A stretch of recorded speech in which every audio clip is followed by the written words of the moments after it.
Բարի երեկո, եթերում Սուրանկյունն է, որի ուժը արդարությունն է, որովհետև արդարությունն առանց ուժի անօգնական է, իսկ ուժն առանց արդարության բռնակալ։ Նախ հիշեցնեմ, որ վաղը ժամը 22:30-ին կարող եք դիտել Սուրանկյան հատուկ դեպքեր նախագիծը։ Ներկայացնելու ենք բացառիկ մանրամասներ զինծառայող Հակոբ Ինջեղուլյանի գերության ընթացքից։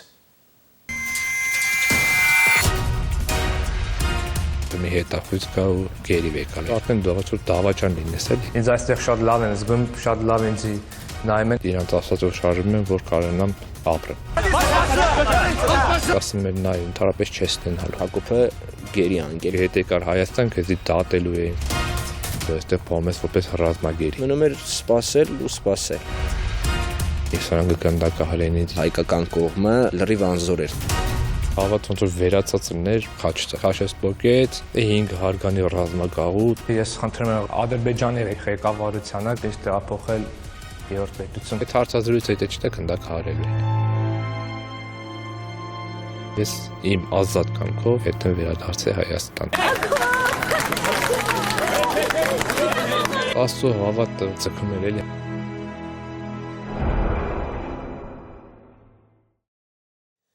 Անտարահատում արդյունաբերական տարածքների ավելացում խոպան հողերի մշակում։ Ահայն հիմնական պատճառները, որոնք բնապահպանների պնդմամբ հանգեցրել են կենդանիների սննդային շղթայի խախտման։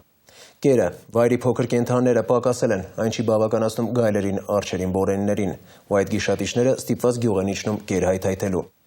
Տարեսկզբից գայլերի ու արջերի հարձակումների դեպքեր են գրանցվել Արագածոտնում, Վայոց ձորում, Սյունիքում, Շիրաքում, Տավուշում, Լոռիում ու Գեղարքունիքում։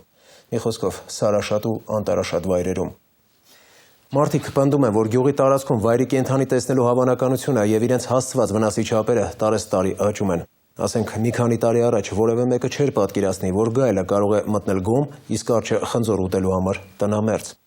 Այսօր այդպիսի տասնյակ դեպքեր կան։ Խնդրին անդրադարձել ենք նաեւ նախորդ տարի, երբ գայլերը Լոռու մարզում հարձակվել էին մարդկանց ու անասունների վրա։ Այսօր այդ գիշատիչները նորանոր տարածքներ են նվաճում, մինչդեռ գյուղերում մարդիկ մերկ ձեռքերով են սոված գազանների դեմ պայքարում։ Մեր նկարանող խումբը օրերս եղավ մի քանի բնակավայրում ու փորձեց հասկանալ մարդկանց վիճակը, նաև թե ինչ են ակնկալում ու ինչ ստանում համայնքային ու մարզային իշխանություններից։ Մանրամասները Շուշանիկ Միրզոյանի «Գայլերը սոված են, ոչխարները վախեցած» տեսանյութում։ Գայլերը նոր տարածքներ են նվաճում։ Եթե նախորդ 2 տարում այդ գիշատիչները հայտնվում էին միայն սարերի հարևանությամբ գյուղերում, ապա վերջերս մեծ վնաս են հասցրել Սևան քաղաքի բնակիչներից մեկին։ Մկան դերտուց տակ, ասմիս յակիրի։ Որ հաչում եմ, չես իմանում ինչ այ։ Ես թե ասենք հերնում եմ մեր հայաթը զատ չկա։ Հա։ Բայց ով իմանար գայլեր կհերնեի առանց որևէ բան։ Մեկնենա։ Քանի հատ այս վերջին անգամ հոշոտել։ Վերջին անգամը հոշոտել են 4 հատը։ Կորելա 3 հատը անհայտ։ 9 հատ էլ տարբեր տեղերով վնասված են ստացել։ Կինը այսօր ուշքի չի գալիս, ոչխարները հարևաններինն են եղել, պահել է յուրաքանչյուր ոչխարի դիմաց ամսական ստանալով 1000 դրամ։ Էլի 60,000 փող էր անում, փառքաս։ Չէի ապրում գեներալի նման, իշխանի նման, ապրում է սովորական դասակարգի նման։ Ամսի վերջին անասնապահության գործը կայանում գիտում եք։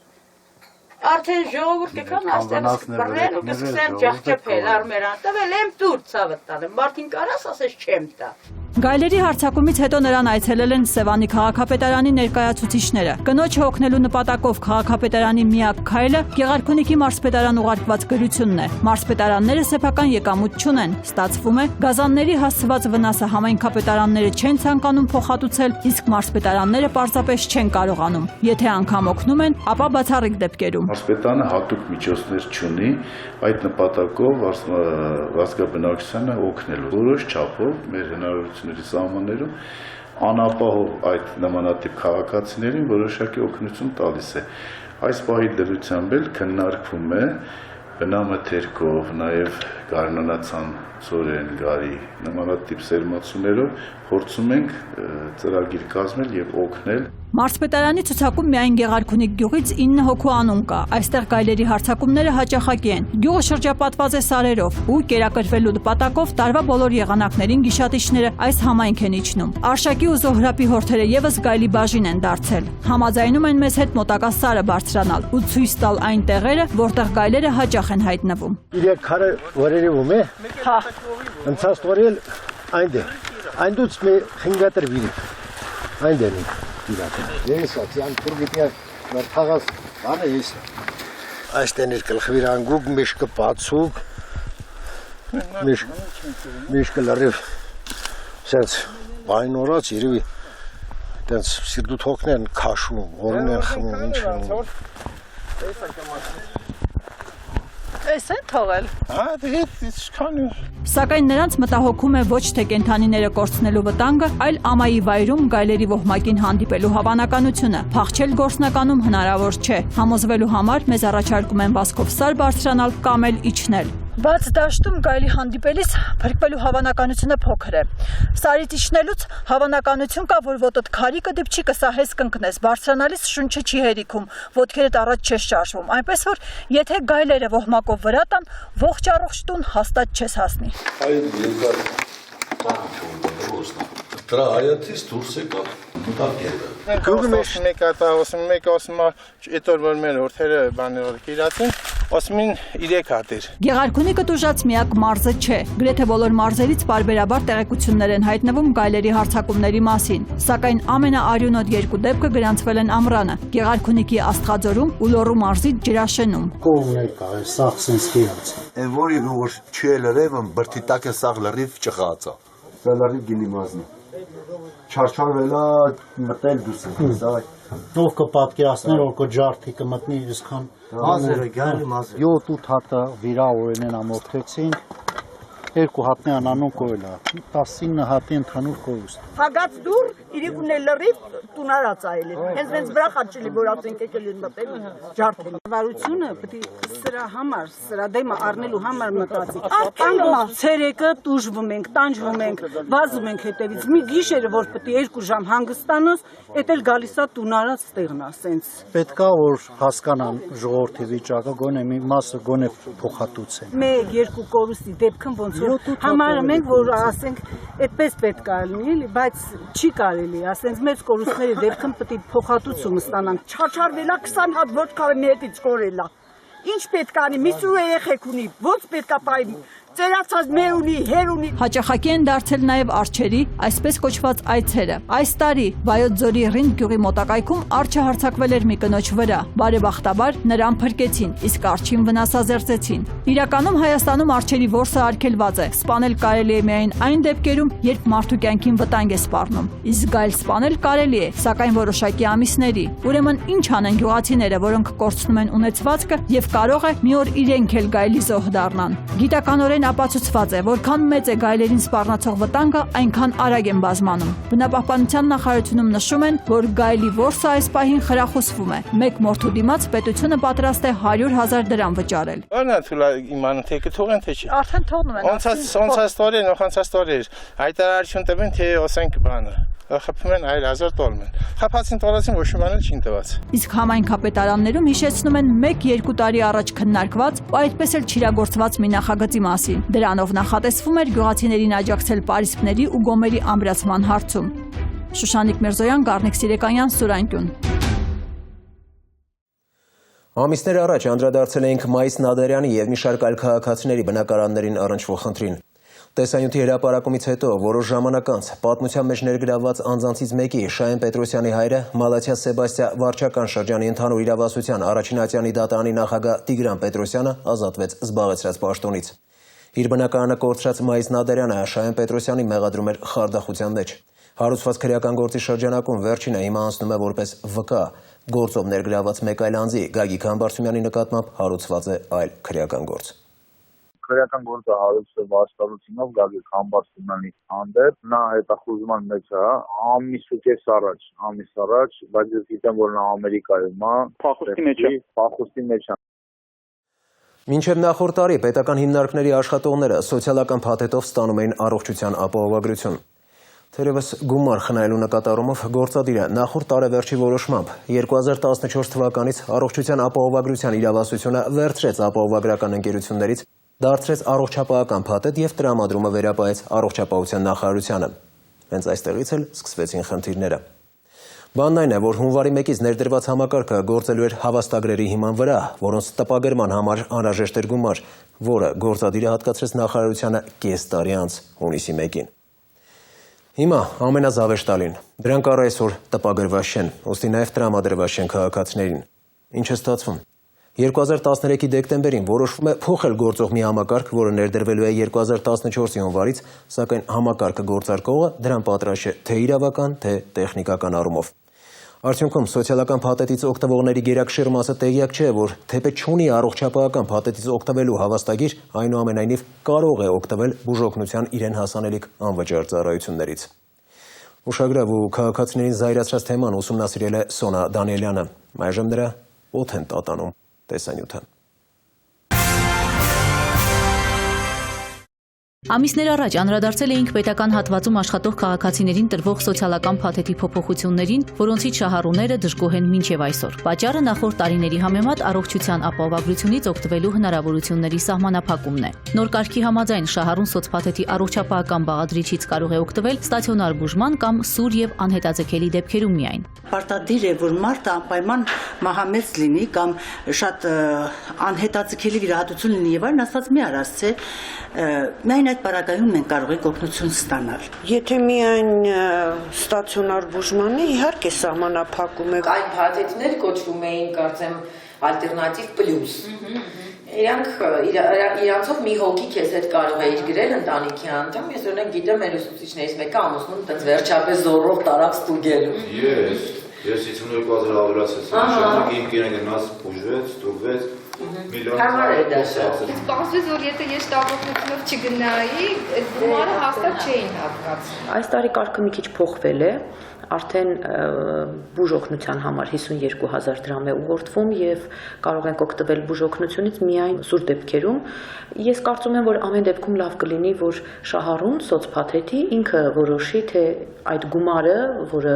ամեն դեպքում իրեն է հատկացվում, ինքը ինչպես ծախսի։ Ինչ վերաբերում է քաղաքացիների, ուրեմն հնարավոր դժգոհություններին, այո, մենք դրանցից տեղյակ ենք եւ ասեմ, որ իմ կարծիքով այստեղ հիմնականում կա երկու պատճառ։ Նախկինում որոշ դեպքերում քաղաքացիները հնարավորություն ունեն նաեւ արտահիվանդանոցային պայմաններում հետազոտումներ անցնել, որը փոխհատուցում էր ապահովագրության կողմից։ Առողջապահության նախարարությունը որոշել է վերականգնել նախնական հետազոտությունների հնարավորությունը այն դեպքերում, երբ դրան հետևելու է շահառուի հիվանդանոցային բուժումը։ Այսինքն, եթե մարդը վճարովի հիմունքներով հետազոտվի եւ ստացիոնար բուժման անհրաժեշտություն առաջանա, պետությունը կվերադարձնի հետազոտման արժեքը։ Սա ապագայի համար։ Մինչ այս տարվա ապրիլից սեպտեմբերին սոցփաթեթի շրջանակում հիվանդանոցային բուժօգնություն է տրամադրվել շուրջ 3000 շահառուի։ Թե այս մարդկանց որ մասն է մինչև հոսպիտալացումը հետազոտության համար վճարել դժվար է ասել։ Իդեպ, փոխհատուցված դեպքերից 125-ը սրտի վիրահատություններ են։ Տարեկան կտրվածքով շուրջ մենք ունենանք 300 միջին հաշվով սրտի վիրահատությունների դեպք եւ ավելի քան 7000, շուրջ 7200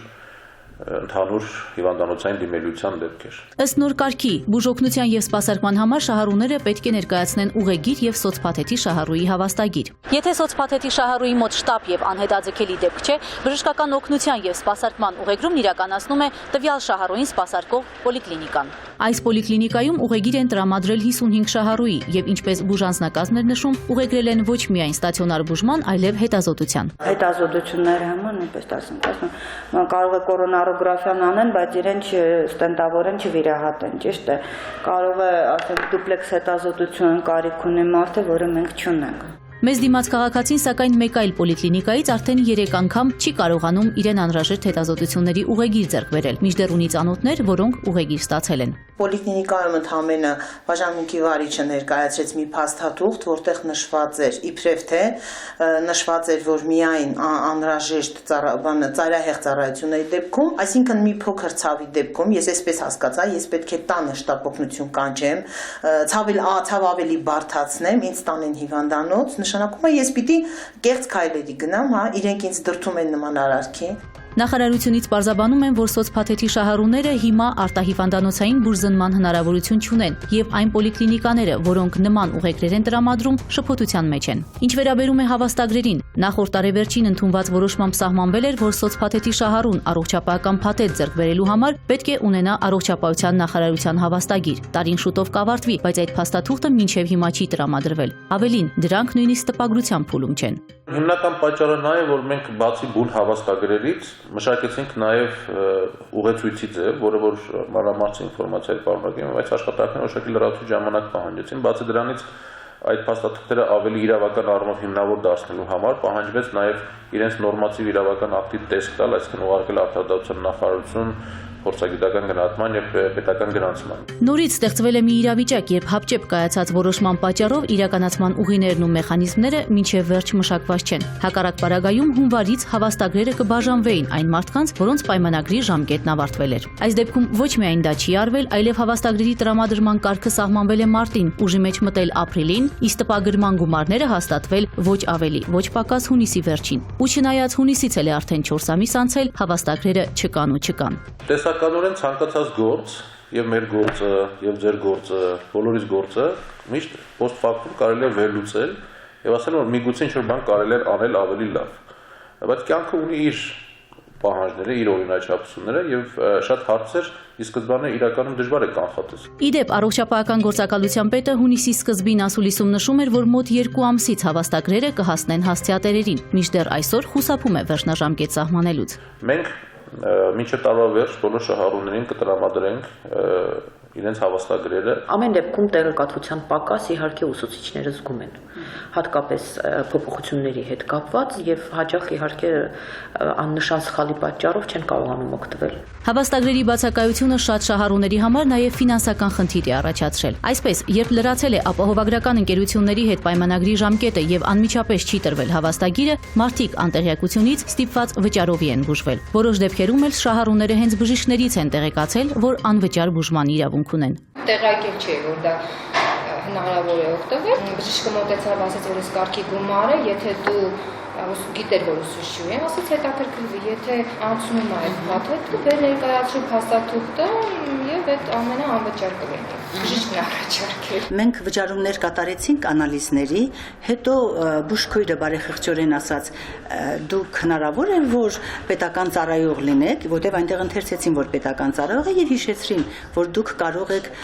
օգտվել այդ արտոնություններից եւ իհարկե օգտվեցինք եւ վերադարձրին գումարը։ Հիմա շտապ ենք ուրախացնել բոլոր շահառուներին, ովքեր արդեն իսկ վճարել են անվճարի դիմաց։ Հաշվի առնելով քաղաքացիների անտեղյակությունը եւ ինչու չէ նաեւ դրանում մեղքի սեփական բաժինը, առողջապահության նախարարությունը քաղաքացիներին հնարավորություն է ընձեռել բուժհիմնարկներից հետ ստանալ իրենց գումարները։ Նման երջանիկներ արդեն կան։ Հետին ամսաթվով վերադարձեցին, ճիշտ ասած, եթե ես պատահականորեն չիմանայի այդ մասին, որ կարող եմ հետ վճար ստանալ, ուրեմն իմ ամբողջ այդ ստացած գումարը, որը ես մոտել է 400,000 դրամ, գնալու է կորչել։ Մի քանի տասնյակ նման դեպքեր ենք ունեցել, այսինքն շուրջ 3000 հիվանդանոցային բուժման դեպքերից ընդամենը մի քանի տասնյակն է։ Այս թիվն ամենայն հավանականությամբ ավելի մեծ կլիներ, եթե նախարարությունը երբևէ բարձրաձայներ նման հնարավորության մասին։ Հասկանալի չէ, թե ինչ պատճառով դա չի արվել, սակայն մի բան հստակ է։ Հավաստագրերի արկայությունը մի շարք դեպքերում կբացառեր թե շահառուների եւ թե պատասխանատուների գլխացավանքը։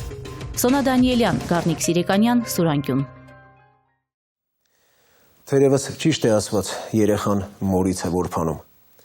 Հենց մորից էլ որփացել են Լոռու մարզի Շամլուղ գյուղում ապրող Մուրադյանների 4 անչափահաս զավակները։ Այդ պատճառով էլ բարդույթավորվել են ու մենակյաց դարձել, իսկ մոր պարտականությունները վտիտ ուսերին է վերցրել 60-ամյա վատառող շտատը։ Ճակատագիրը հաղթում է այդ մանուկ հոգիներին, որովհետև հակառակին նրանք անզոր են։ Դեռ կյանք չտեսած վիշտ են տեսել ու փառք Աստծո, որ վիշտն էլ ամեն ինչի պես մաշվում է, բայց փոքրիկները դա չեն կարող հասկանալ։ Նրանց ուղղորդող է պետք, որը չկա, քանի որ 35-ամյա հայրը ինքն ուղղորդողի կարիք ունի։ Սոցիալական խնդիրներն էլ չեն բարձրաձայնում, ինչպես ասում են, սևը ներս են հարել, սպիտակը դուրս։ Վախենում են, որ երեխաներին ստիպողաբար մանկատուն կտանեն, իսկ դա մեր մենթալիտետին հարիր չէ, խղճի, պատվի ու թասիբի հարց է։ Եթե երեխան 10 տարեկանում փակվում է մութ սենյակում, հասակակիցների հետ շփվելու, խաղալու, կարդալու փոխարեն, ուրեմն նրան հոգեբանական օգնություն է պետք, որպեսզի ընկճվածությունը չխորանա ու դրանով չվարակի եղբորն ու քույրերին։ հակառակ դեպքում բոլորի ապագան մշուշոտ է։ Այժմ Տաթև Մեսրոպյանի «Մայրը հոգու և խղճի դասյարակ» տեսանյութը։ Մուրադյանների տխուր պատմությանը ծանոթանալու համար երկար ճանապարհ կտրեցինք, հասնելով Լոռու մարզի Շամլուղ գյուղ։ Օրեր առաջ նրանց հարևանները մեկը մյուսի հետևից զանգահարում եւ խնդրում էին օգնել գյուղում բոլորից մեկուսացած այս ընտանիքին։ Տատի խնամքին մնացած այս 4 անչափահասները 4 տարի առաջ զրկվել են մորից, փոքրի ծնվելուց 9 ամիս անց։ Ու այդպես 60-ամյա Թամար տատը դարձել է Թամար մամ։ Քանի անգամ ալավեր դիտարան գյուրովական տանք, հետո մտադրվեցին, որ տանիք Երևան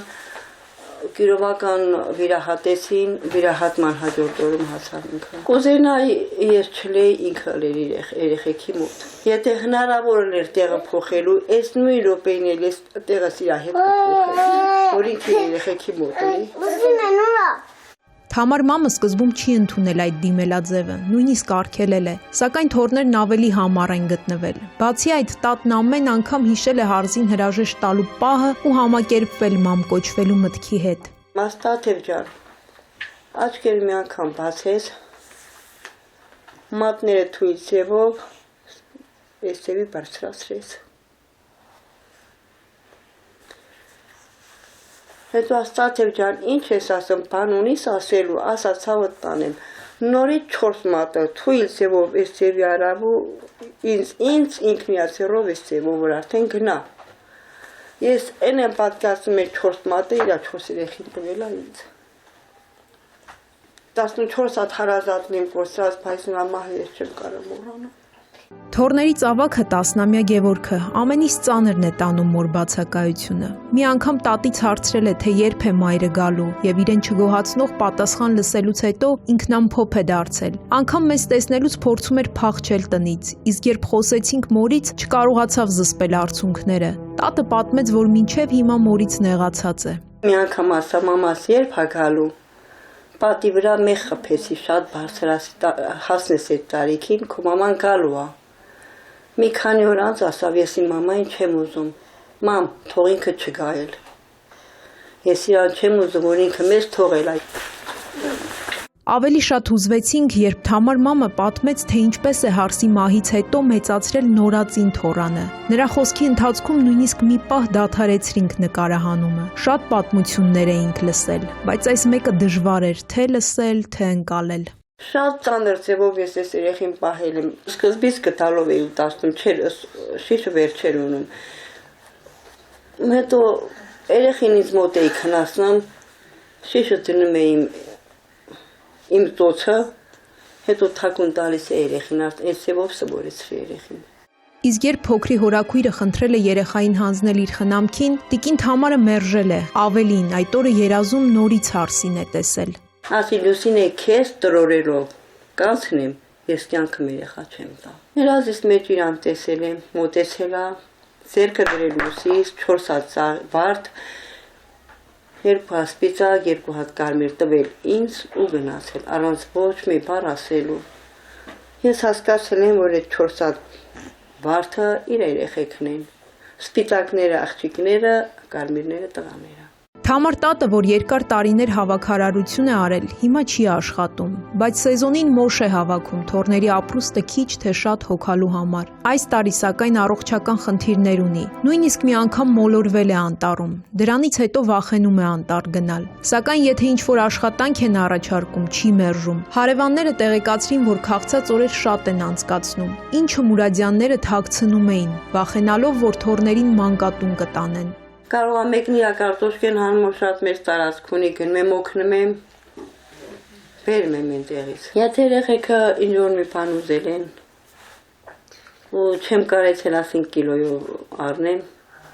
գրամներով առել եմ։ Այս ընտանիք մտնելու առաջին պահից հասկացանք, որ բացի սոցիալականից այստեղ կան նաև հոգեբանական խնդիր, այլ հարց էր, թե որն է գերիշխում։ Երբ հետաքրքրվեցինք երեխաների հորից, ասացին, որ հիմնականում փակվում է իր մութ սենյակում ու գրեթե դուրս չի գալիս։ Նախ նրան տեսնելով ապշել էինք, ընդամենը 35 տարեկան է, բայց Հարցրեցինք, թե ինչու է մորուք պահում, կարծելով, թե մինչև հիմա սգում է կնոջ մահը։ Ասաց, որ մինչև այդ էլ չի սափրվել։ Հետո հասկացանք, որ մորուքը դիմակ է։ Խնդրեցինք թույլ տալ լուսավորել սենյակը եւ զրուցել մեզ հետ։ Դժվարությամբ, բայց անկեղծացավ։ 40 օրական է եղել, երբ մահացել է հայրը, ինչը կյանքում ծանր հետք է թողել։ Ցանկության դեպքում անգամ չի կարողանում արտահայտվել։ Գերադասում է լուռ մնալ։ Այդ զգացումն է, որ բացակայությունը մի 10 տարեկանից, որ ասենք երեխեք ենք, վիճել ենք, ծեծել ենք, ասել ենք գնամ հորս կանչեմ, եկել են, ասենք հենական գիծս քաշեբան, այդ ձևի տենց է դիս։ Արդեն դերից ոնց որ էս մենակություն բան։ Այս մութ սենյակից դուրս է գալիս միայն մի դեպքում, երբ կանչում են աշխատելու։ Ընդհանրապես նրա համար, որ երեխաները սովամահ չլինեն, բայց ծանոթներից գումար չի վերցնում։ Աշխատանք էլ հազվադեպ է պատահում։ Հետել եմ բացել, ասենք օրերով գնացել եմ ստանա մեքենայի տակին աշխատել, որ փող բերեմ, եղել ադե։ Խեղված ճակատագրեր էջի շրջանակում շատ քիչ ընտանիքներից ենք մեղքի զգացումով դուրս եկել։ Քանի որ յուրաքանչյուր չափահաս մարդ ինքն է գծում իր կյանքի ուղին։ Գուցե այդ չափ չհուզվենք, եթե չնկատենք, որ 10-ամյա Գևորգը գնում է հոր ճանապարհով, խուսափում է մարդկանցից, ձգտում է մենությամբ, փակվում մութ սենյակում։ Հոր աչքի առաջ սեփական մանկությունն է կրկնվում, բացառությամբ մեկ փաստի։ Նրա կյանքում հոր բացակայությունն է իր սև գործն արել, բայց այս դեպքում պատմությունը կրկնվում է իր ներկայությամբ։ Զավակի փրկության համար ծնողը պատրաստ է անգամ ծայրահեղ քայլի, բայց Գրիգորը ընդամենը լուռ հետևում է իր կյանքի կրկնությանը։ Նրան էլ է դժվար մեղադրել։ Ինքն էլ մանկուց պաշտպանության կարիք է ունեցել։ Թերևս այդ պատճառով էլ մեղքի եւ պատասխանատվության զգացողությունով հեռացանք այս ընտանիքից։ Տաթև Մեսրոպյան, Զորաբ Քարամյան, Սուրանկյուն։ Թողարկման երկրորդ հատվածում դիտեք։ Մնացել է միայն նրա խորհրդանշական բանալը։ Հիմքն է անգամ քանդված։ Դրա փոխարեն մենք տեսնում ենք քարանք, $300,000 հարկային պարտավորությունների չկատարումը։ Սնանկացնում են երիտասարդության պալատը։ Վաճառքից 2 տարի անց սեփականատիրոջ ծրագրերը փոխվեցին։ Այդ շահերը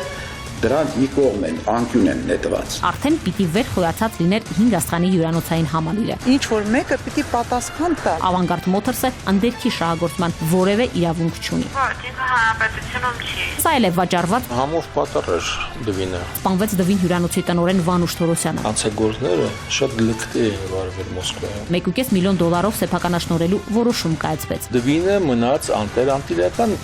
1 տասնյակից ավելի սրահները դադարեցին գործունեությունը։ Ֆերմեր, շենքերից, տներից, օրական 30-ից 40 հուղարկավորություն է արվում վերահսկողությունից դուրս է։ Խնդիրը հիմա էլ կարող է դառնալ հանրապետական մասշտաբի։ Կազինոները մի գիշերում դարձան սքո սրահներ։ Քաղաքապետարանում սպասարկում ասելով գուցե հասկանում են վասավիրանոց կամ ռեստորան։ Եթե համապատասխանում են կմնան, եթե չէ, խելագարվում են թաղման թափորների գնալ-գալուց։ Կամ պանիխիդը կամ թաղման։ Թաղման թափորների մասնակիցների հետ միշտ կոնֆլիկտի մեջ են։ Ճշված է, չէ՞ քո տան մեջ ամբողջ օրը։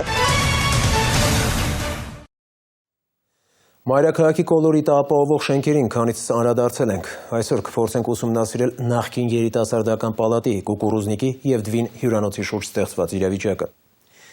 Թերևս հիշում եք, 2000-ական թվականներին հրամցվեց մի գրանտ նախագիծ, թե երիտասարդական պալատի փոխարեն կարելի է կառուցել 21-րդ դարին հարի շենք, որը կարող է դառնալ Երևանի խորհրդանիշներից։ Ասվում էր նաև, որ երիտասարդական պալատը սեյսմակայունության խնդիր ունի, ուստի ապամոնտաժումը պարտադիր է։ Խնդրահարույց այս պնդումներին կանդրադառնանք տեսանյութում, իսկ ես առաջ անցնեմ։ Նոր նախագիծը հավանության արժանացավ, կուկուռուզնիկը ապամոնտաժեցին, շինանյութը վաճառեցին։ Թեպետ շինությունը քանդելով իրականում փակեցին Երևանի պատմության լավագույն էջերից մեկը, սակայն առաջարկվողը շատերի կարծիքով կարող էր համարժեք փոխարինողը լինել։ Մինչդեռ անցան տարիներ, սեփականաշնորհված տարածքի տերը, Mercedes ներկրող Ավանգարդ Մոտորս ընկերության սեփականատեր Էդուարդ Ավետիսյանը չէ շտապում իրականություն դարձնել մեգա նախագիծը։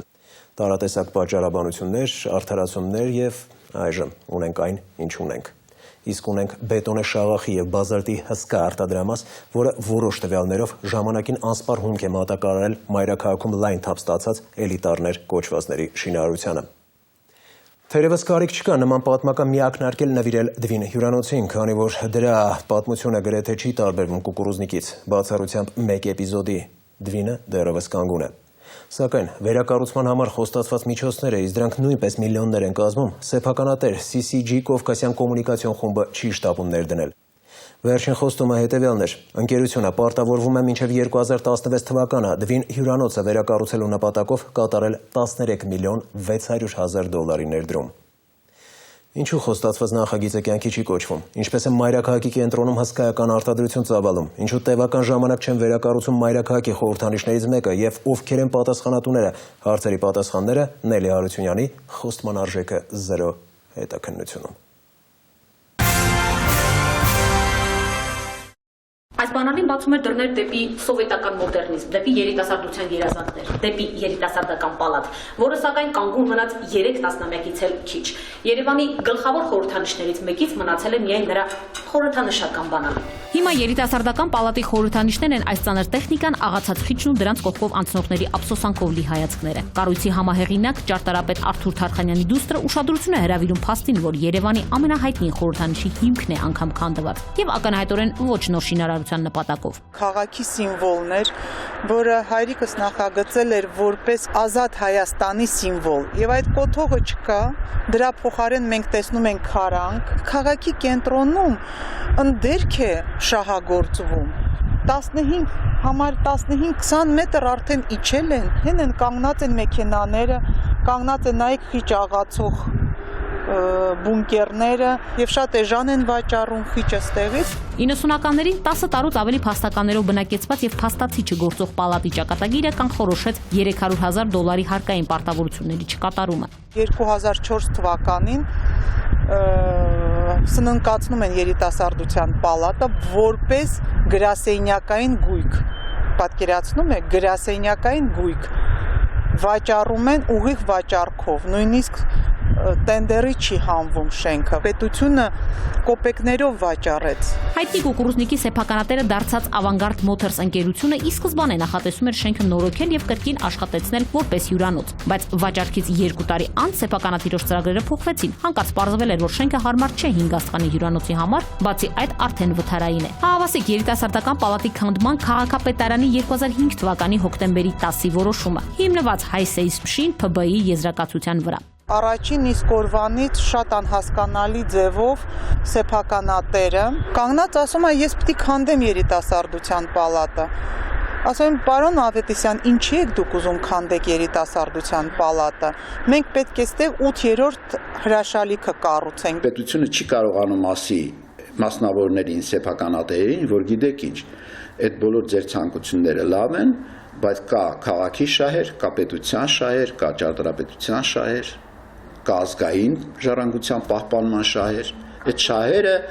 դրանք մի կողմ են, անկյուն են նետված։ Տոննաներով արմատուրա կար մեջը, պատուհաններ, դռներ, փայտյա ձևավորումներ, բազմաթիվ ձևավորումներ,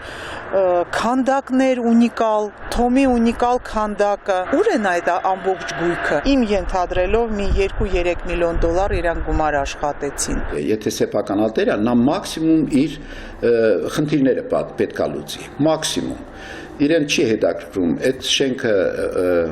հուշարձանը, այդ շենքը կարևոր է, որովհետև սեփականատեր է։ Հայրիկս մահացա, լավա չտեսա խեղճ մարդը, ոնց իր աչքի դեմը քանդում էին հյուրանոցը։ 2009-ին հայտարարված միջազգային մրցույթում հաղթող ճանաչվեց ճապոնացի ճարտարապետ Կիոկազու Արայի նախագիծը։ 2010-ին արդեն վերջնական հայտնի էր ինչ է լինելու կուկուռուզնիկի փոխարեն։ Արայի նախագծով կառուցվելու էր հյուրանոցային համալիրով միջազգային բիզնես կենտրոն, որը ներառելու էր նաև բնակելի շենքեր։ Շինությունը 2 անգամ բարձր էր լինելու նախկին երիտասարդական պալատից եւ երևալու էր քաղաքի բոլոր կետերից։ Երիտասարդության պալատի հիմքը մոտավորապես 15 մետր վերև էր ստեղից։ Դրանից ավել անիմաստ էր եւ այն նոր նախագիծը,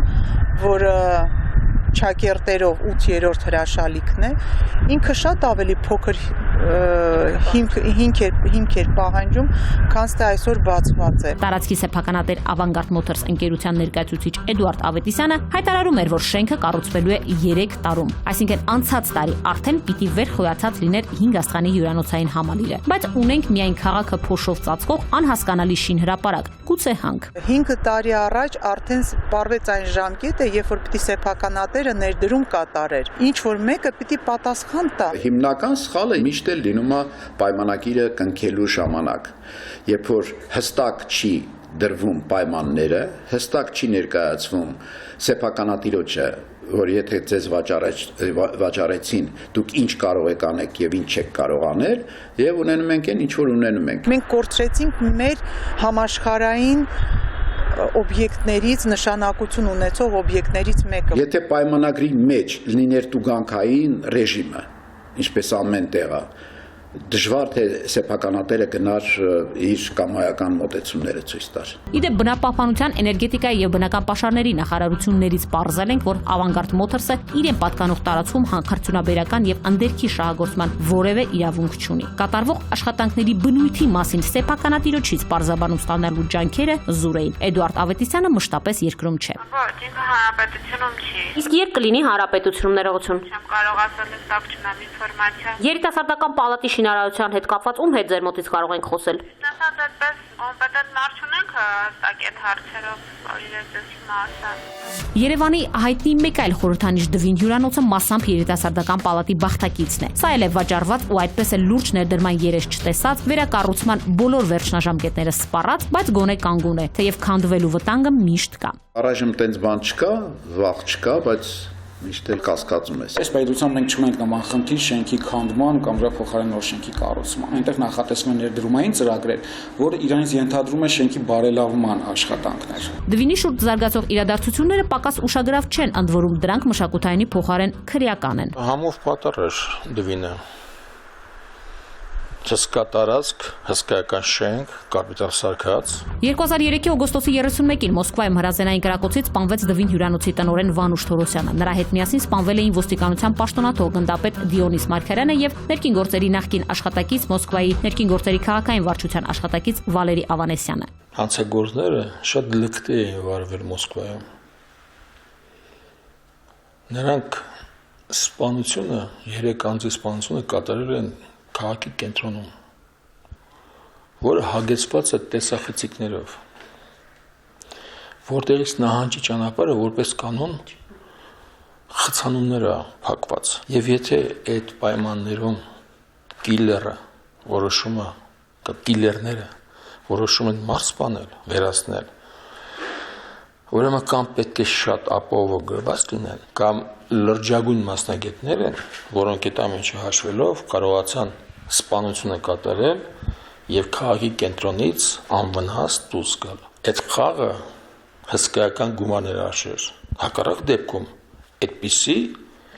ռիսկի երբեք նրանք չէին գնա։ 2001-ին հյուրանոցն արդեն չէր գործում։ 2002-ին Դվինը $1.5 միլիոն սեփականաշնորհելու որոշում կայացվեց։ Մեկ տարի անց Վանիկ Թորոսյանը արդեն պետբյուջե էր վճարել $80,000։ Վանուշ Թորոսյանի սպանությունից հետո գործարքը անվավեր ճանաչվեց եւ 2003-ին Դվինը $3 միլիոն վաճառվեց CCG Կովկասյան կոմունիկացիոն խումբ ընկերությանը։ Գնորդը պետք է 5 տարում կառուցել 5 աստղանի հյուրանոց ներդնելով գրեթե $30 միլիոն։ 6 տարի անց հյուրանոցը ահա այս տեսքն ունի։ Բայց երևում է ինչ-որ մի խնդիր կա, որտեղ Դվինը մնաց անտերական միջևորս։ Այսինքն, այնը որ տերն է, նա ոչ մի ցենտ չի ծախսում։ Եթե չի ծախսում, պետք է մտածենք, թե ինչու չի ծախսում։ Պետք է մտածենք, որ մի բան կա, որ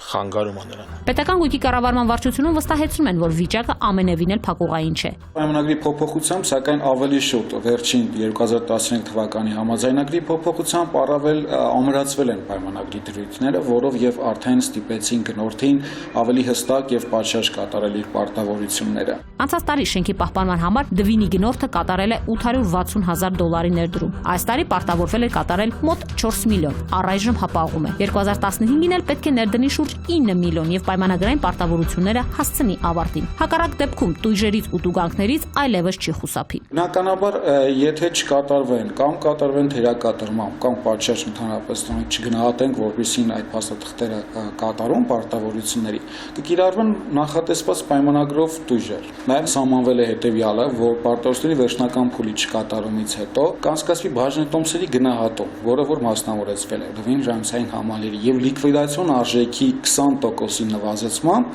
Հայաստանի Հանրապետության առաջարկությամբ կմասնավորեցվի կամ կոտարվի այլ գնորդի։ Պետգույքի կառավարման վարչությունը վստահ են, որ 2016-ի հունվարի 1-ին այսօրվա դվինի փոխարեն կունենանք 5 աստղանի հյուրանոց։ Մինչ այդ չպետք է մոռանալ, որ թե կիսական դվինը, թե ոչնչացված երիտասարդական պալատը հուշարձանների պահպանության ցանկում են։ Եթե դվինը հիմա պաշտպանված է օրենքով, ապա երիտասարդական պալատի տարածքը մնում է սեփականատիրոջ կամայականությունների զոհ։ Հիշեցնենք, որ քաղաքապետարանը որոշել էր Երևանի կենտրոնում կիսակառույց եւ անավարտ շինությունների ու չկառուցապատված տարածքների հետ կապված վերջնաժամկետ սահմանել։ Եթե մեկամսյա ժամկետում սեփականատերերը չներկայացնեին նախագծեր եւ չհստակեցնեին անելիքները, ապա քաղաքապետարանը դրանք կճանաչեր որպես գերակաշահ եւ կոտարեր։ Այդ ցանկում ընդգրկված էր նաեւ երիտասարդական պալատը։ Մենք ինքներս ռետինով ջնջում ենք մեր այն շենքերը, որոնց համար հպարտանում ենք եւ որոնք դարել էին սիմվոլներ քաղաքի համար։ Նելի Հարությունյան, Զորհաբ Քարամյան, Սուրանգյուն։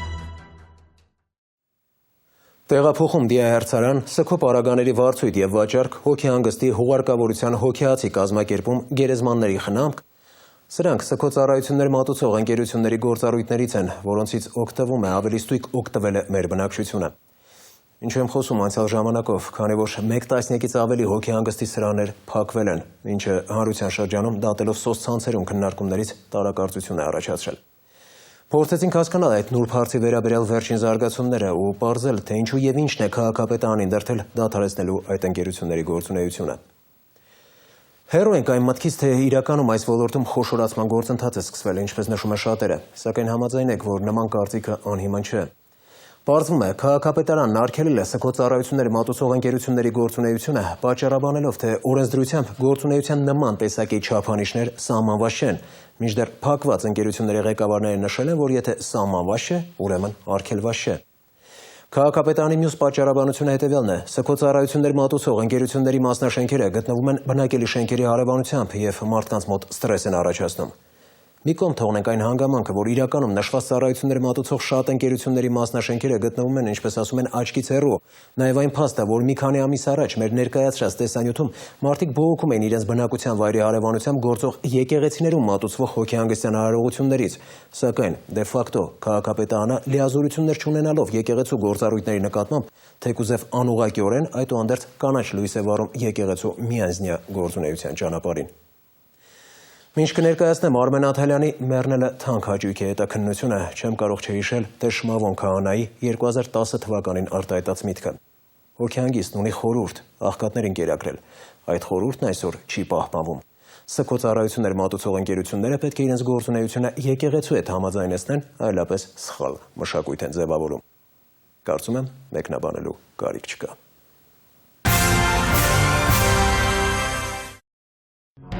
Մայրաքաղաքի մի շարք շրջաններում այսօր կան անգործության մատնված այսպիսի շինություններ։ Սրանք հոգեհանգստի սրահներ են, որտեղ վճարի դիմաց հոգեհանգիստ է իրականացվում։ Մեզ հաջողվեց զրուցել այդ բիզնեսի ներկայացուցիչներից մեկի հետ, որը չցանկացավ ներկայանալ, բայց պատմեց, թե ինչու միանգամից 1 տասնյակից ավելի սրահները դադարեցրին գործունեությունը։ Դες վերջերս հանդիպում տեղի ունեցավ քաղաքապետարանում, քաղաքապետի տեղակալներ հրավիրել էր բոլոր սեփականատերերին, ասացին, որ բոլոր հոգեհանգստի սրահները պետքա փակվեն։ Խնդրի վերաբերյալ մեր հարցմանն ի պատասխան քաղաքապետարանից նշել են, որ հարցին ընթացք է տրվել, քանի որ բազմաթիվ բողոքներ են ստացվել հոգեհանգստի սրահների հարևանությամբ ապրողներից։ Հոգեհանգստի սրահների մի մասը գտնվում է քաղաքի բանուկ հատվածներում, բազմաբնակարան շենքերի եւ դպրոցների հարևանությամբ, ինչը առաջացրել է բնակիչների արդարացված դժգոհությունը։ Քաղաքապետարան են ներկայացվել բազմաթիվ դիմում բողոքներ, համապատասխան միջոցներ ձեռնարկելու եւ այդ հաստատությունները այլ վայրեր տեղափոխելու խնդրանքով։ Մերը եւ մի քանիսինը, որոնք որ ես գիտեմ,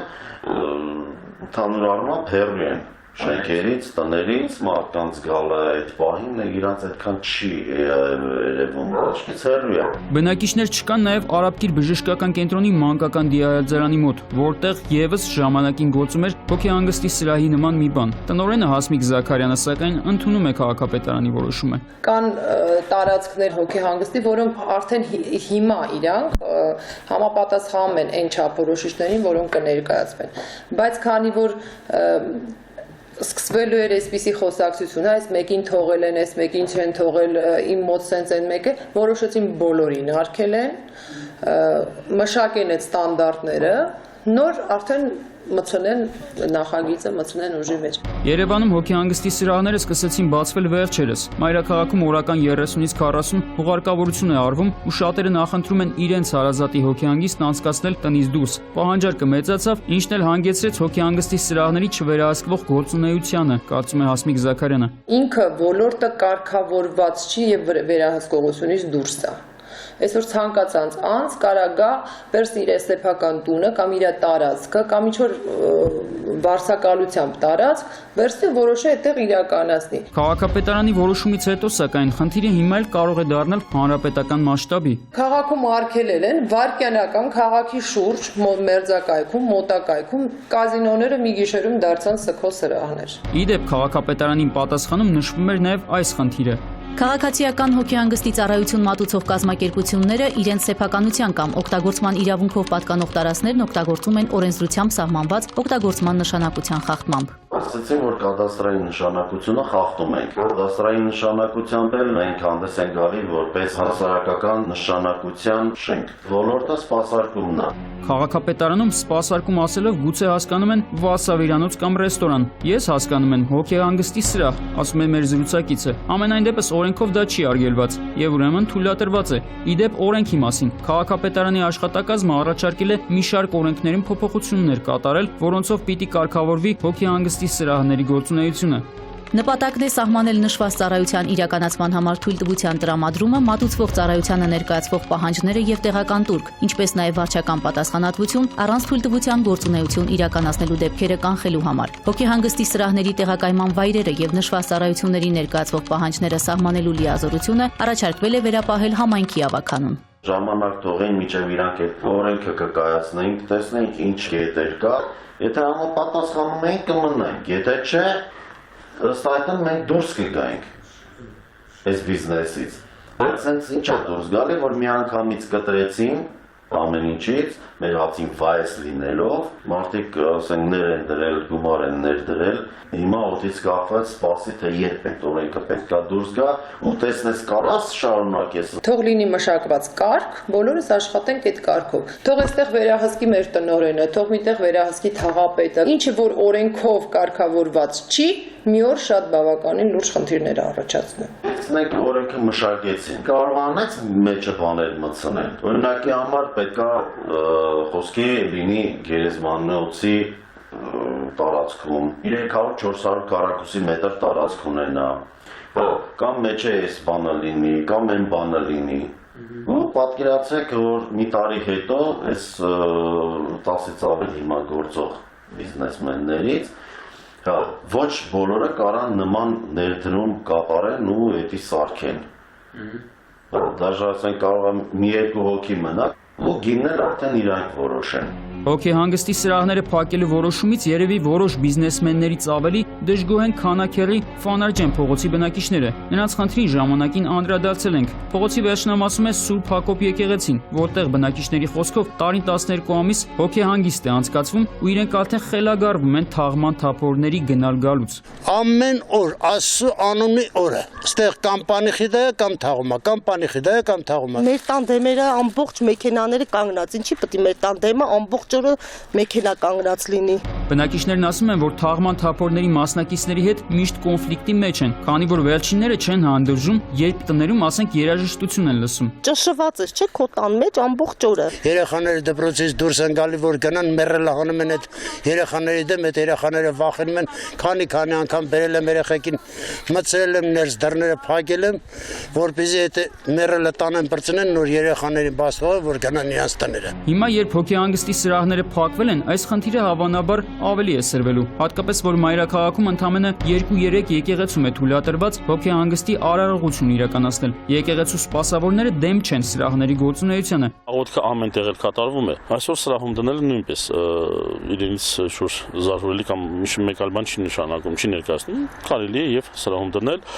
Բնականաբար այն կատարյալ վիճակը, որը որ տալիս է եկեղեցին իր հանգստությամբ, իր աուրայով, իր շրջապատով, այդ խաղաղությունը, որ մարդը ապրում է եկեղեցում, եւ այդ մխիթարությունը, որ գտնում է եկեղեցում, այն չի կարող փոխարինել որևէ մի սրահ։ Համենայն դեպս ճիշտ կլինի, որ ինչ էլ գործի, գերեզմաններին մոտ լինի, տներից հեռու, ասում է Տեր Շմավոնը։ Բացի այդ, լինի միանման ու մատչելի, որ բոլորին հասանելի լինի ու մարդիկ ճոխության մրցավազք չսկսեն նորից։ Եկեղեցիների քանակությունը չի բավարարում եւ մենք իզորու չենք այսօր այդ կարիք ամբողջությամբ հոգալ եւ այստեղ պահանջ է գալիս գերեզմաներից կառուցել կամ հոգեհանգստյան սրահներ եւ կամ մատուրներ, եկեղեցի մատուրներ, որոնք որ միայն ու միայն կզբաղվեն այս ծառայության ոլորտով։ Հասմիկ Զաքարյանը եւս սպասում է հոգեհանգստի սրահների գործունեության մասին օրենքի մշակմանն ու ընդունմանը, ցույց է տալիս շենքի հարակից կառույցը, որտեղ ծրագրել էին հոգեհանգստի նոր սրահ բացել։ Հիմա կարող է ստիպված լինեն շատ բաներ փոխել կամ հնարավոր է չաշխատեն, եթե չկարողանան նոր օրենքի պահանջներին համապատասխանեցնել հոգեհանգստի սրահի գործունեությունը։ Արմեն Նաթալյան, Զոհրաբ Քարամյան, Սուրանկյուն։ Հանդիպենք քիչ անց։ Հանդես է գալիս որպես Շահումյանի առաջնորդ։ Մենք հետ ենք վերադարձնում Ադրբեջանի կառավարությանը։ Ճանապարհին գերեվարվում մոտ 2 տասնյակ համակիրների հետ։ Դեն չանեք, չլացեք, չխնդրեք որպես բան։ Կոլցո օպերացիայից հետո նա վերագրավում է Էրքեջ Դաժան ռազմական պարտության հասցրին մի քանի տասնյակ զինվորներով մտնում է Շահումյանի անտառները։ Ես շատ ընկերներ ունեի։ Կարողանում է խփել այն ուղղաթիռը, որով Շահումյանի արծիվը վերադառնում է Toyota-ին թարս չափալախ տվողը այս Opel-ն է։ Մեջը մի քանի 7 թիվ կար։ Հերիքի 07 մի հատ էլ այրվում է։ Տան դրան բռնակի վրա բոթասի մեջ նռնակա տեղադրված։ Բոթասը որ քաշել լեզինից կապած է։ Արշն էր պակաս, պարախոդով եկավ։ Մանկետ, գլուխը շարժում է։ Գնացքի գծերի վրա տղամարդու դիկա։ Նրա կյանքը փրկել չհաջողվեց։ Ցավոք, այս անգամ հրաշք տեղի չունեցավ։ Ուրը չեն տեսել, որ դուրը բաց է։ Զգուշացումները անտեսում են նաև տարիքով մարդիկ։ Սա էիք ուզում։ Լուրերը, թե մացածները ամուսիններին իսկական շոկի մեջ գցեց բոլոր հավաքվածներին։ Մահատմա Գանդին կարծում էր, որ հնդիկ ժողովուրդը պատրաստ չի անկախության, որովհետև հոգեպես տկարացել է, եւ նախ պետք է նրան հոգեպես առողջացնել, հետո միայն բարձրացնել ինքնավարության հարցը։ Այդ պատճառով անկախության պայքարի միայն 45-րդ տարում է պետության վերականգնումը դարձել թիվ 1 նպատակ։ Պետական մտածողությունը կարող է ձևավորվել նաև գենետիկ հիշողությամբ կամ քաղաքակրթական արժեքների ազդեցությամբ։ Եթե ժողովուրդը դարեր շարունակ պետություն չի ունենում, ապա նրա գենետիկ հիշողությունից ջնջվում է պետության մասին տեղեկությունը։ Այդ պատճառով 90-ականների սկզբին շատերը չէին հավատում, որ Հայաստանը կարող է պետություն դառնալ։ Սակայն այդ վախը հաղթահարվել է հիմնականում Արցախյան պատերազմի ժամանակ, երբ քաջաբար կռվել են թվականակով մի քանի անգամ ավելի ադրբեջանական ուժերի դեմ։ Եվ անկախ այն բանից, թե որ ճակատում են կռվել եւ հայկական ինչ բնակավայր ազատագրել, նրանք լուրջ ներդրում են ունեցել պետության կայացման գործում։ Այդ անմահ հերոսներից է Շահումյանի ինքնապաշտպանության հրամանատար Շահումյանի արծիվ Շահեն Մեղրյանը։ Նա կարողացավ ադրբեջանական զորքերից ազատագրել Շահումյանի շրջանի մի մասը։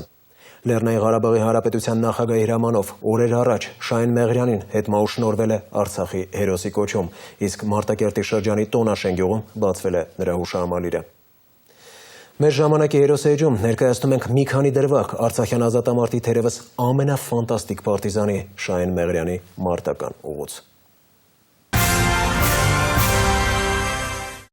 Շահեն Մեղրյան, խորհրդային տարիներին տնտեսագետ, Շահումյանի պահածոների գործարանի տնօրեն, ով Արցախյան շարժման սկզբից հանդես է գալիս որպես Շահումյանի առաջնորդ, ստանձնելով ինքնապաշտպանության կազմակերպման պատասխանատվությունը։ Դեռևս ռազմական լայնազավալ գործողություններ չկային, սակայն Ադրբեջանի ղեկավարությունը չէր թաքցնում, որ սկսել է Շահումյանի եւ Մարտունաշեն գետաշենի հայաթափումը, եւ Մեղրյանի ուժերով կառուցվում է Կարաչինար Թալիշ ավտոճանապարհը, որպես Հյուսիսը Արցախի հետ կապող միակ երակ։ 70 տարվա մեզ հասցրած այս վիրավորանքները,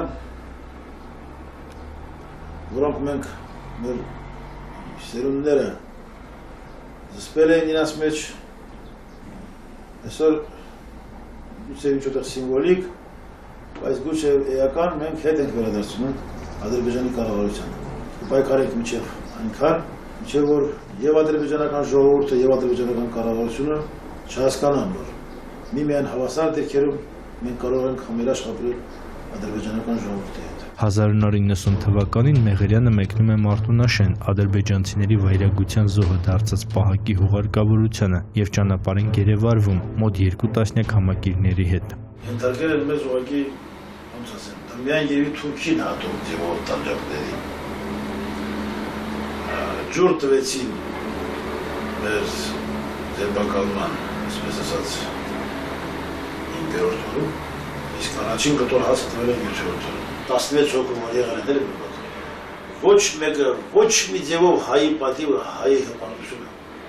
Ղարաբաղցու, Շահումյանցու նամուսը գետնով չտվեց, ոչ մի պայմաններում, բոլոր 16-ը, ես պատկերացնում ես մի էպիզոդ պատմեմ, հերթական ժամանակ փոս էին գտել, մեզ տանում էին որպես տանեն կոտորեն գցեն փոսել։ Տղաներից մեկը շրջվեց, որը երևի մեր մեջ ամենաթույնն էր, եւ մարմնակազմով եւ ամեն ինչ, ասում էր, որ իսպանեն դեն չանեք, չլացեք, չխնդրեք, որ իսպանեք, տղամարդավարի ուտունեք ձեր մահ։ Ուղղակի ես առաջինը, որ ձերք բերեցի այդ օրերից, դա այն է, որ իմ ժողովրդին իսկապես ճանաչեցի, մեր ժողովրդին, մեր հային, որ Տերևս կարող է այլազգեր իրան շատ գովա, բայց իսկապես մեր ազգի մեջ կա վեհ բան, որ նեղ մոմենտին իրար դեչուկ է դնում և միշտ մահը ընդունում են շատ հանգիստ և շատ պատվով։ Անգամ խորհրդային բանակի դեմ ուղղակի առճակատումը չի հուսահատեցնում Մեղերյանին և Կոլցո օպերացիայից հետո նա վերագրավում է Էրքեջ, Բուզլուխ, Մանաշիտ գյուղերը, որոնք Արցախյան պատերազմում առաջին ազատագրությունն էին, սակայն ուժերն անհավասար էին։ Ես գտնում եմ, որ դա ավելի շուտ ռազմաքաղաքական պարտություն է և ոչ թե Շահումյանցների կամ Ղարաբաղցիների, այլ Հայաստանի քաղաքականության ինչ-որ բացթողումների, ինչ-որ սխալների, ինչ-որ հավկուրության արդյունք է քաղաքական, որը հասցրեց նրան, որ այդպիսի ուժեր, ինչպես ընկերը նշեց,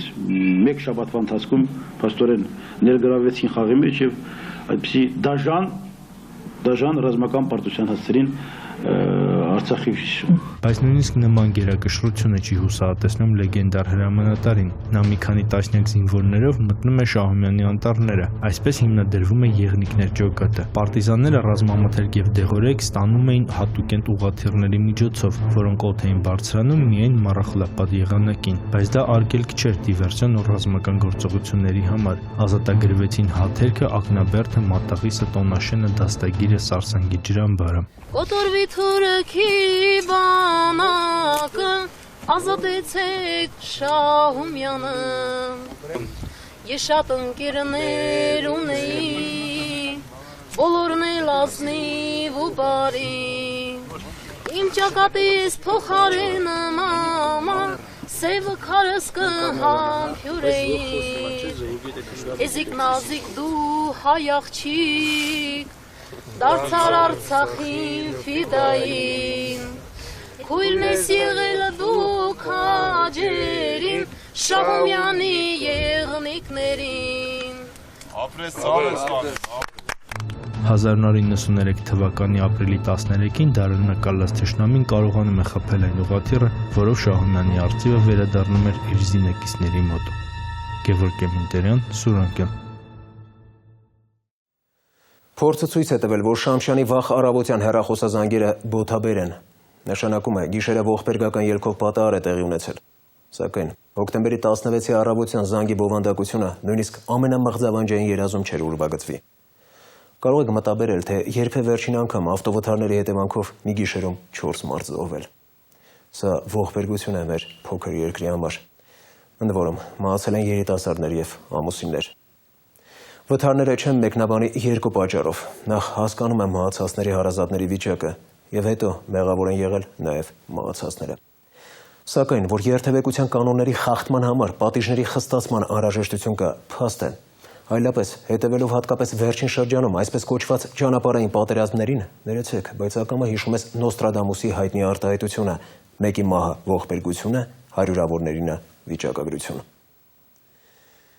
Օրբելի փողոցում հոկտեմբերի 21-ին տեղի ունեցածը նույնպես չի տեղավորվում տրամաբանության մեջ, թեպետ այս դեպքում խոսքը վթարի մասին չէ։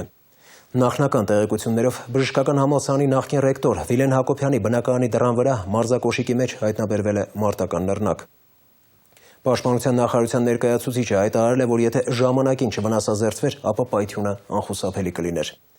Ուշադրություն դարձրեք, հանցագործը կամ հանցագործները նռնակը ամրացրել են ոչ ամենևին վախեցնելու նպատակով։ Պատճառները թերևս նախաքննությունը կպարզի, սակայն փաստ է, որ մահափորձի այս ձևը մեզանում բոլորովին էլ նորություն չէ։ 2009-ի մայիսի 23-ին նույն կերպ փորձել էին մահափորձ իրականացնել Պետեկամուտների կոմիտեի նախագահ, այժմ ֆինանսների նախարար Գագիկ Խաչատրյանի դեմ։ Ձախողվեց երջանիկ պատահականության միայն, իսկ 8 հոգանոց հանցավոր խումբը ձերբակալվեց։ Իսկ 2001 թվականի սեպտեմբերի 11-ին երջանիկ պատահականություն տեղի չունեցավ, սպանվեց վարչապետի վերահսկողական ծառայության պետ Գագիկ Պողոսյանը։ Պայթյունը տեղի ունեցել այն պահին, երբ Պողոսյանը բացել է իր բնակարանի դուռը։ Հետագայում պարզվել է, որ դռան բռնակին նռնակ է հարմարեցված եղել։ Շաբաթվա քրեական քրոնիկոնը, դժբախտ պատահարներն ու ավտովթարները, Գագիկ Շամշյանի կատվի խաղը մկան մահ է տեսանյութում։ Հարգելիներս, անցած շաբաթ արձանագրված վթարներից ու վրաերթերից շատերը ողբերգական ավարտ են ունեցել։ Ու համամիտ եմ Վայե Ղազարյանի հետ, որ պետք է երթևեկության խախտումների համար ավելի խիստ պատիժներ սահմանել, թե չէ ինչին է նման, որ մի գիշերվա մեջ այդքան զոհ, որբացած ու զավակ կորցրած ընտանիքներ, որոնք այդ գիշերը կհիշեն մինչև կյանքի վերջ։ Մինչ այդ դեպքերը ներկայացնելը անդրադառնամ մի քանի թեմայի, որոնք նույնպես խոսում են պատժամիջոցների խստացման անհրաժեշտության մասին։ Ասենք այս մեկը, որ հստակ խոսում է Opel-ի վարորդի արագության գերազանցման մասին։ Բոժը մոյ, չէ, չսխալվեցիք, ոստիկանական մեքենա է։ Տեսեք ինչ օրն է ընկել ու որտեղից են հանում։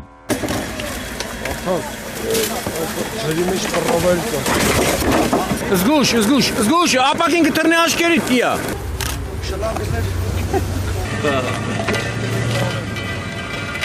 Այս Toyota-ին առավոտ կանուխ թարս չափալախ տվողը այս Opel-ն է, որը երևի այնքան էր շտապում, որ չի էլ զգացել, թե ոնց է Երևանից Արմավիր ընթանալիս Հովտամեջ գյուղի տարածքում դուրս գալիս հանդիպակաց երթևեկելի գոտի, հատում անգամ ճանապարհի բաժանարար գոտու 20 սանտիմետր բարձրության եւ 2 մետր լայնության ծաղկապատ հատվածն ու ստեղծելով վթարային իրավիճակ նոկաուտի ուղարկում ճանապարհային ոստիկանության մեքենան։ Այստեղ հաստատ Թայսոնը կնախանձեր։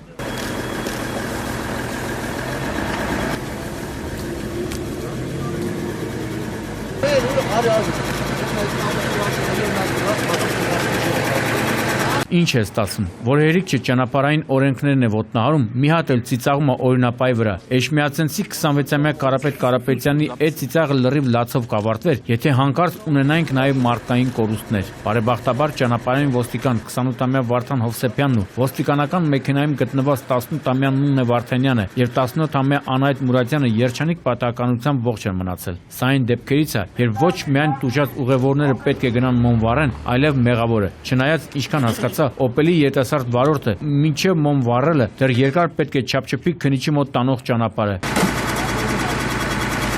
Ահազանգ է ստացվել, որ իրար են բախվել մի քանի տրանսպորտային միջոցներ։ Շտաբ, կարգախմբերը մոտենան դեպքի վայր եւ զեկուցեն իրավիճակի մասին։ Տոեսին զուլում էր, վթարված, որ մեքենայի համարանիշներին նայում էի, մեջը մի քանի 7 թիվ կար, 70-070, 07-077, 57-777, 6-ը գիտենք, որ Լուցիֆերի թիվ է, բայց որ 7-ը սենց պատկեր կստեղծեր, այդ դա արդեն նորություն էր, դեպքն էլ ոչ ավել, ոչ պակաս, հենց քաղաքապետարանի քթի տակ, Գրիգոր Լուսավորիչ փողոցի վրա, կեսգիշերն անց, բայց դե կինոն հետո էր, նախ առանց ավելորդ ձևականությունների մեջ ընկնելու միանգամից ասեմ, որ մեղավորը Lexus-ի վարորդն էր, ում համար կարմիր լույս, բան, տենց հասկացություններ չկան, թե ասա ինչի են պատկան մարմինները իրանց այդքան նեղություն տալիս, որ այդքան սվետաֆոր են տեղադրում։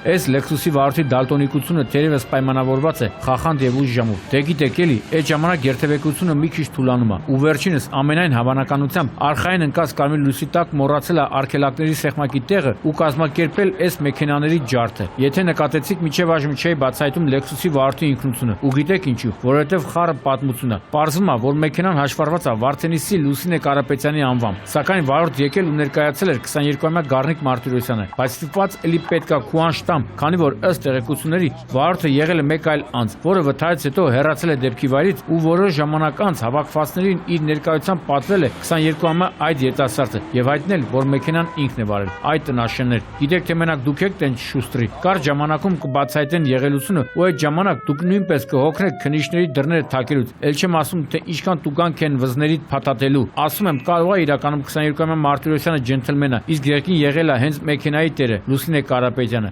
Աշտոժ Venga, nasti vor ասեմ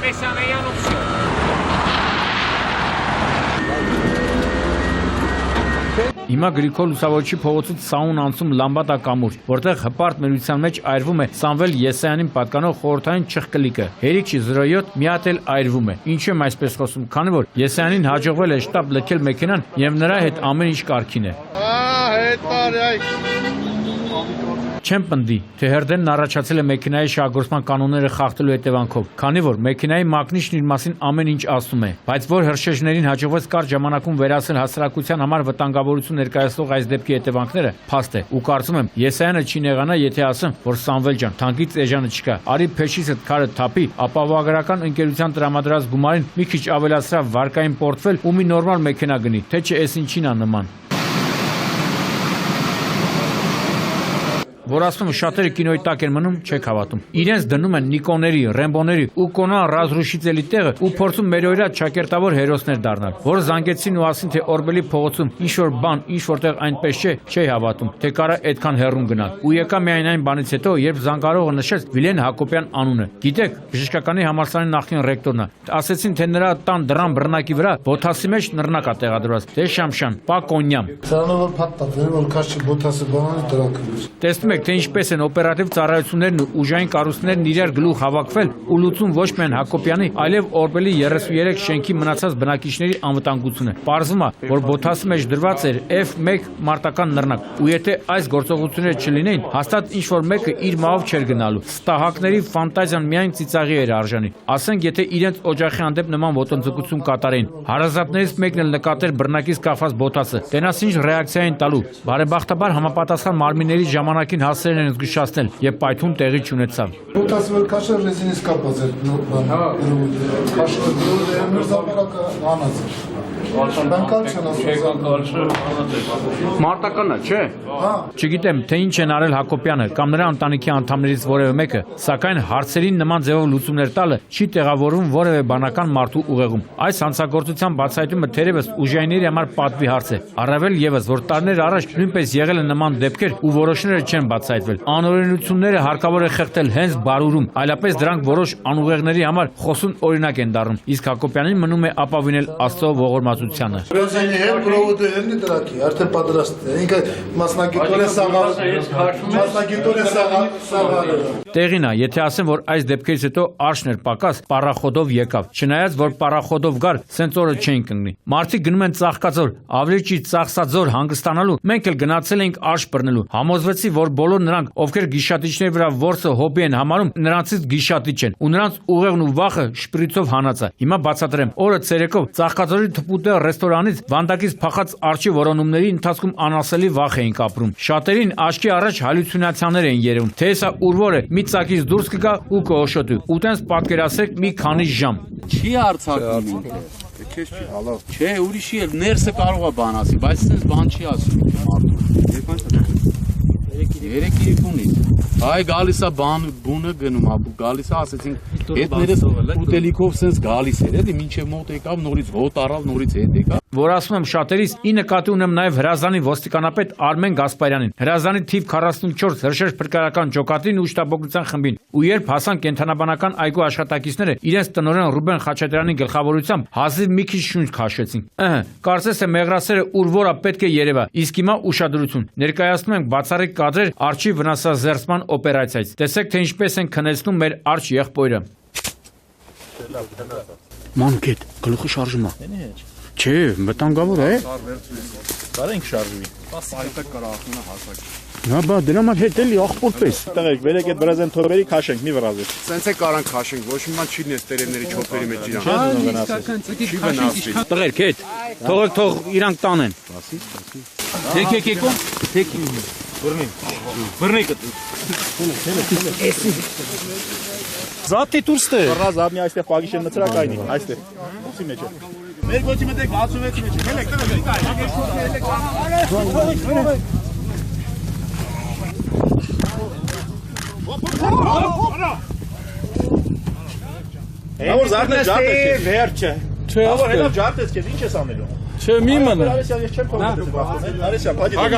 300 կիլոյանոց հսկային տեղափոխեցին իր վանդակը։ Չնայած որքան ռեստորանի սեփականատերն ու աշխատակիցները պարկեշտ էին թվում, այդուհանդերձ թերևս ճիշտ կլիներ գիգանտին տեղափոխել կենթանաբանական այգի։ Ոչ մի գարանտիա չկա, որ կարկանդակ սիրողը էլի պապեկ իստյուրմի փորձ չի անի, ու այս անգամ վնաս չի հասցնի։ Չգիտեմ, թե գիշատիչներին պահելու կանոնադրություն կամ կոդեքս կա, բայց հաշվի առնելով, որ այս դեպքը եզակի չի, անհրաժեշտ է պարբերաբար շրջայցեր կազմակերպել եւ անհրաժեշտության դեպքում պատասխանատվության ենթարկել առյուծի սիրտ կերած խիզախներին։ Նայ էսի վանդակ չես։ Մեղք այս։ Տանեի մեր տունը պայ ավելի լավ էր։ Սարա ինքը արդեն թարեց, արդեն կարա։ Դավայ, վազի։ Բեր զամոկը բեր։ Հիմա անցնենք ողբերգական ելքով պատահարներին ու սկսենք վրաերթերից։ Չգիտեմ, թե ինչ ասել եւ ում մեղադրել Արարատի մարզում տեղի ունեցածի համար, բայց դեպքը հաստատ արտառոց էր։ Հոկտեմբերի 18-ին մթնշաղին ժամը 19:50-ի սահմաններում ճանապարհային ոստիկանության օպերատիվ կառավարման կենտրոն ահազանգ է ստացվում, որ Մասիս քաղաքով անցնող գնացքի գծերի վրա տղամարդու դիկա։ Առաջին ինչ աչքի առաջ եկավ Զեյթունում գնացքի գծերի մոտ ոչ վաղ անցյալում տեղի ունեցած սպանություններ։ Թերևս նաեւ այդ մտայնությամբ էին ճանապարհային ոստիկանները ոստիկանության Մասիսի բաժնի օպերատիվ խումբը ափալ-թափալ հասել դեպքի վայր, բայց եղելությունը այլ էր։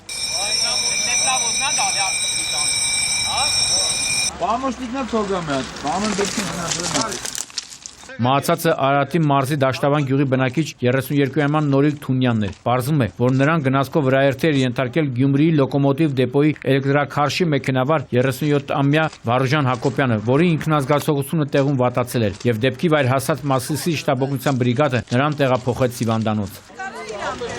Դու ինքը որ դուք գաք մի հատ հետազոտ եք իրան։ Ցավակցելով մահացածի հարազատներին, այդուհանդերձ մի բան չհասկացա։ Բոլորդ էլ գիտեք, թե ինչ ձայն է լսվում գնացքի շարժիչը, ել չեմ ասում, երբ մոտենում է, ու չեմ էլ կարծում, որ գնացքի լուսարձակները անջատված են եղել։ Ուրեմն ինչպես է Թունյանը հայտնվել գնացքի տակ։ Թերևս այս հարցի վրա լույս կսփռի մեքենավարը, որը ապակինվելուց հետո ցուցմունքներ կտա, բայց հավաքվածները նաև չեն բացառում այլ տարբերակներ։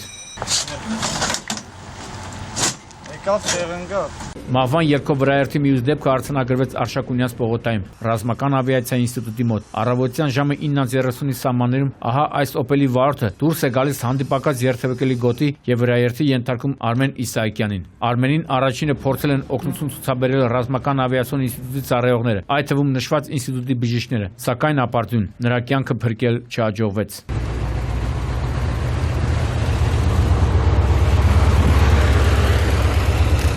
Իսկ հիմա որոշ մանրամասներ, որոնք դեռևս ճշգրտման կարիք ունեն։ Հավանաբար զգալով գլխի գալիքը, օպելի վարորդը թողնելով մեքենան ճողոպրում է դեպքի վայրից։ Նրա միջից հայտնաբերվեց 40-ամյա Աշոտ Ավանեսյանի անվան վարորդական իրավունքի վկայական, սակայն հայտնի չէ, թե արդյոք նա է վարել մեքենան։ Դեպքի վայրում հավաքվածները նշում են, թե վարորդը մեղայականով ներկայացել է ոստիկանության Շենգավիթի բաժին, սակայն դրա իսկությունը դեռևս ճշտել էր պետք։ Անկախ ամեն ինչից, կրկին ճանապարհային երթևեկության խախտման հետևանքով ունենք եւս մեկ մահացած։ Ժորժ ջան, այդ փողոցից մի քիչ դուրս եկեք։ Այնինչ տեղի էր ունեցել Շոպրոնի փողոցում Վազգեն Սարգսյանի անվան ռազմական ինստիտուտի շենքի մոտ ամեն օր չես տեսնի ու փառք Աստծո։ Բախվում են 25-ամյա Գևորգ Սարգսյանի Volkswagen-ը ու 56-ամյա Վաչական Մաթևոսյանի թիվ 9 երթուղին սպասարկող գազելը, որից հետո Volkswagen-ը դուրս է գալիս երթևեկելի գոտուց եւ հարվածում նշված հատվածում տեղադրված արագաչափ սարքին։ Ուրը չեն տեսել, որ դուրը բաց է,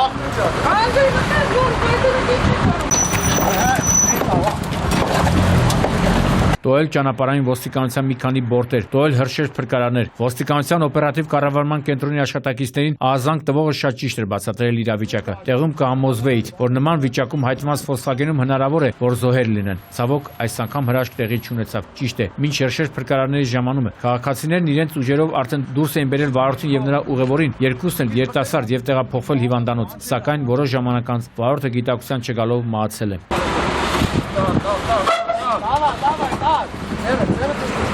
Չեմ ուզում որևէ գնահատական տալ, քանի որ կորուստ ունենք, սակայն զգոնությունն ու զգուշավորությունը վարորդները ոչ մի վայրկյան չպետք է անտեսեն։ Թվում է, թե արագաչափ է տեղադրված, վարորդներն ավելի ուշադիր պետք է լինեն, բայց արի ու տես, որ այդպես չէ։ Ցավակցում ենք մահացածի հարազատներին։ Իսկ այս դեպքի մասով չեմ կարող ամբողջ ուժով չխոսել։ Ու առաջինը, ինչ կասեմ, այն է, որ անգամ սահմանափակ երթևեկությամբ տեղանքներում չթույլատրելի հատվածում շրջադարձ կատարելիս 100% պետք է համոզված լինեք։ Հիմա կասեք, որ շրջադարձ չպետք է արվի արգելված վայրում, համաձայն եմ, բայց ինչպես տեսնում եք, ձայն բարբարո անապատի։ Քանիցս զգուշացնում ենք, բայց ապարդյուն ու դրա հետևանքով կրկին մահացածներ։ Ու նորից Արարատի մարզ, այս անգամ Երևան-Երասխավան ճանապարհի 29-րդ կիլոմետրին իրար են բախվում BMW-ն ու Mercedes ML-ը։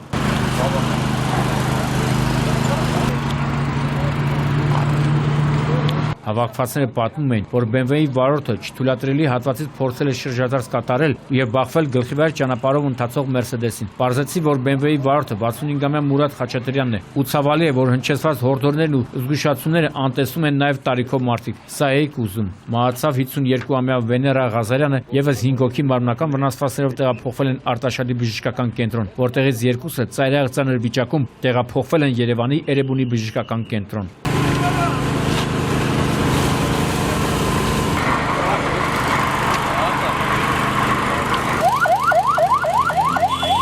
Այսինքն ընդամենը մի անզգույշ քայլ եւ ահա հետևանքները։ Ու այլևս հետաքրքիր էլ չէ, թե խեղճ փրկարաները ինչպես կդադարեցնեն մեքենաների գազի ու դիզ վառելիքի արտահոսքը կամ կմաքրեն վթարի հետքերը։ Միևնույն է, կրկին մեկը զրկվեց կյանքից։ Միակ սփոփանքն այս դեպքում այն էր, որ կրկին անցորդները, հասարակ քաղաքացիները ուրիշի ցավը սեփական համարելով ցուցաբերել են անգնահատելի օգնություն։ Իսկ սա հասարակության գթասրտության եւ միմյանց հասնելու լավագույն ապացույցն է։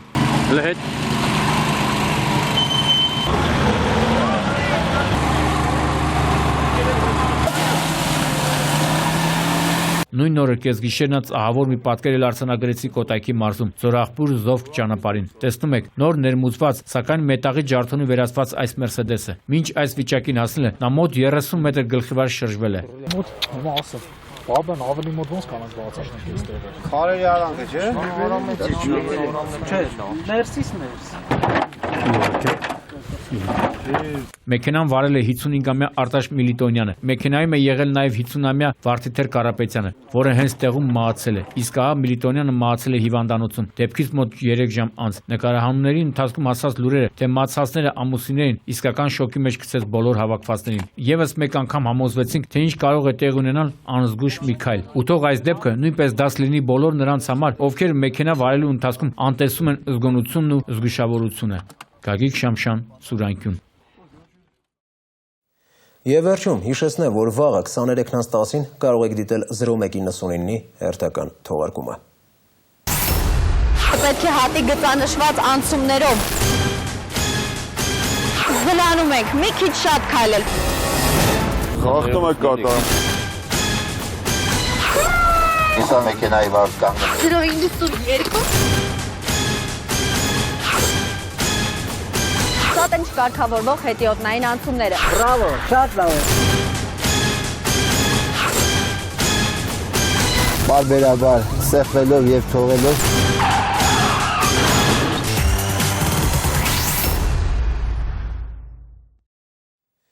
Այսքանը հանուն արդարության պայքարենք մինչև վերջ և բոլոր գործերում հիշենք վերջի մասին։ Կհանդիպենք նոյեմբերի 2-ին ժամը 22-ին։ Լույս և հոգու ջերմություն բոլորիս։